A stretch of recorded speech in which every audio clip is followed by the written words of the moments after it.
L'élu d'opposition Les Républicains à la Verrière, Nicolas Dainville, lance sa campagne pour les municipales avec une liste sans étiquette, 3 axes pour son programme éducation, sécurité et qualité de vie.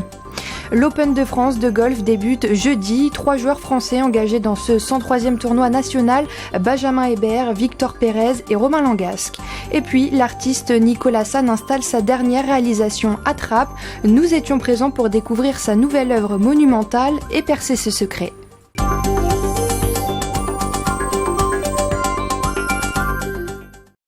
C'est entouré du président du conseil départemental et du président de Saint-Quentin en Yvelines que Nicolas Dainville a lancé sa campagne pour les municipales 2020 à La Verrière.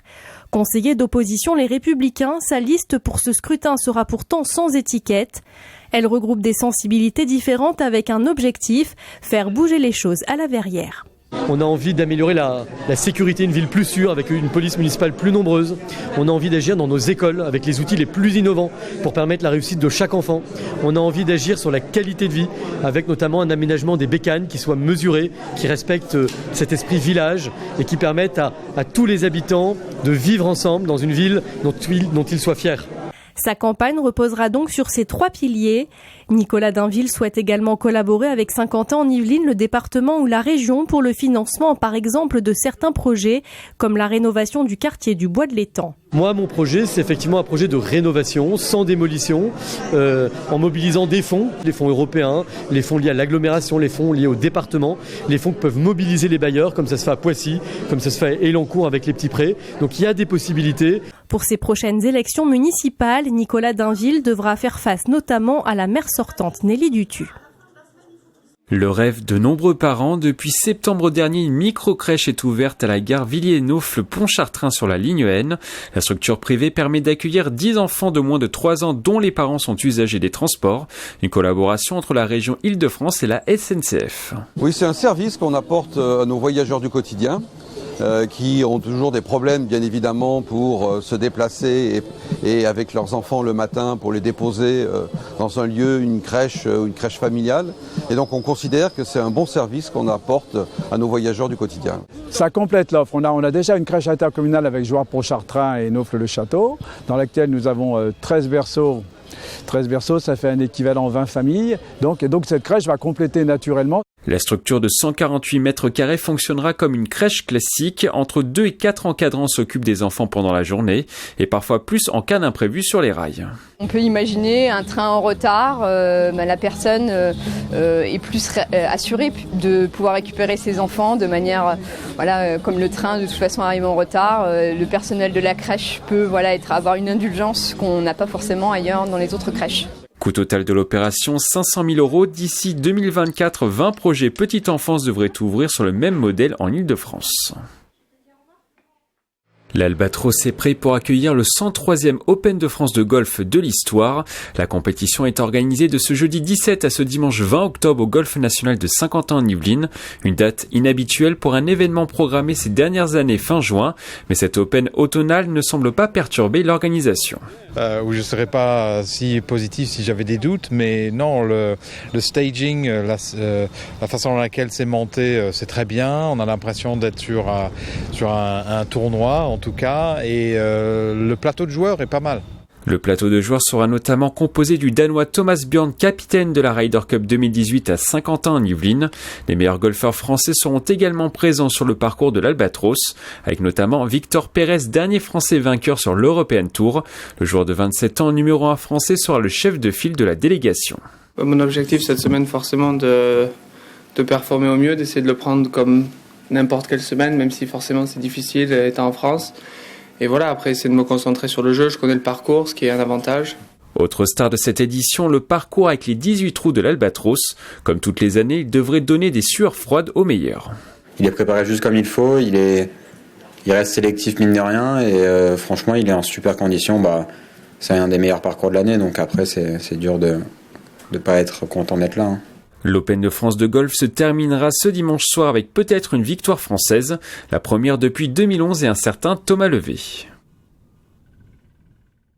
On fouille, on farfouille au festival de la bande dessinée de Buc. Les amoureux ne peuvent s'en empêcher et parfois trouver des trésors. On cherche des pépites et surtout celle-là où c'est un monsieur qui est passionné, qui a monté sa propre, des petits fascicules comme ça, tonnerre de bulles. Un book. Alors un book, c'est un écrivain, c'est un dessinateur-écrivain.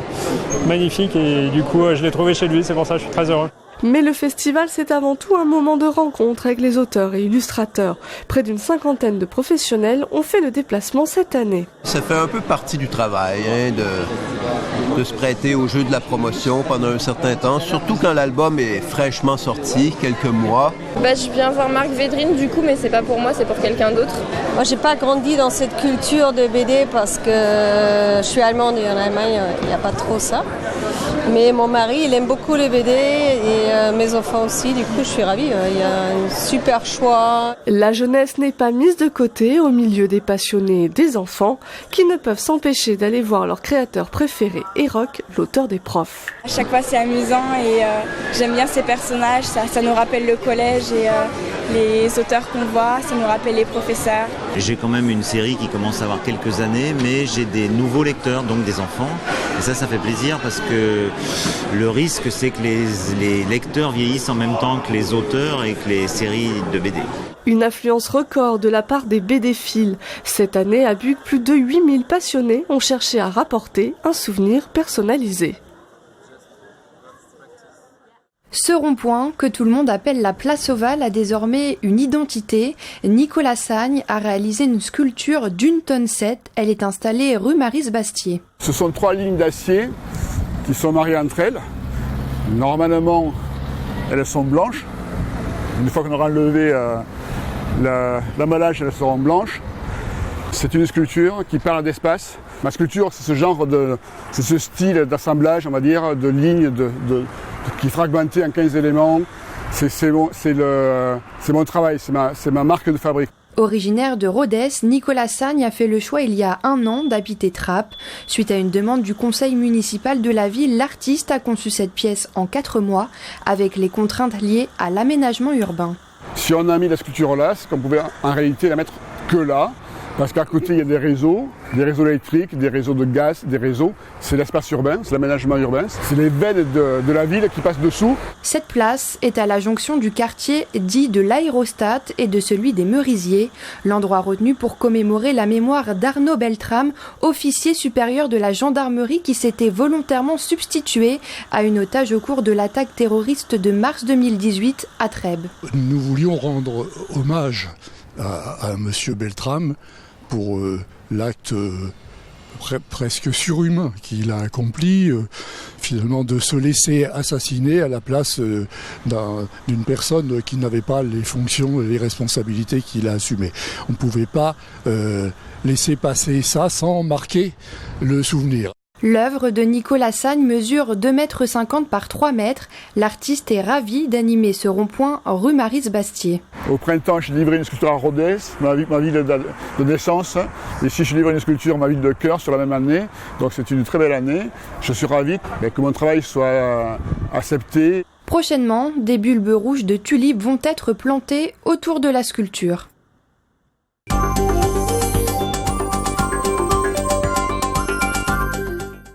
Cette semaine, dans les salles de l'espace Philippe Noiret de la ville L'Éclé-sous-Bois, nous avons un avant-goût des vacances scolaires avec en sortie nationale la deuxième aventure de Shaun le Mouton ou La ferme contre-attaque, l'avant-première du film Abominable et le fameux film culte de Steven Spielberg, Ready Player One, que nous vous proposons en ciné-débat le mardi 22 octobre à 16h30, dans le cadre de la semaine de la parentalité. Nous vous proposons également Alice et le maire, mettant en scène Fabrice Lucchini et Anaïs Desmontiers. Et également, nous vous invitons à venir voir le film Donne-moi des ailes de Nicolas Vanier. Une aventure palpitante et merveilleuse que vous fera traverser les cieux et les mers du Nord en ULM aux côtés de Jean-Paul Rouve, Mélanie Doutet, Louis Vaquez et bien sûr des oies sauvages. Vous pourrez retrouver ce film la semaine suivante en compagnie de Joker, Gemini Man, Terminator, Fahim ou encore Angry Birds.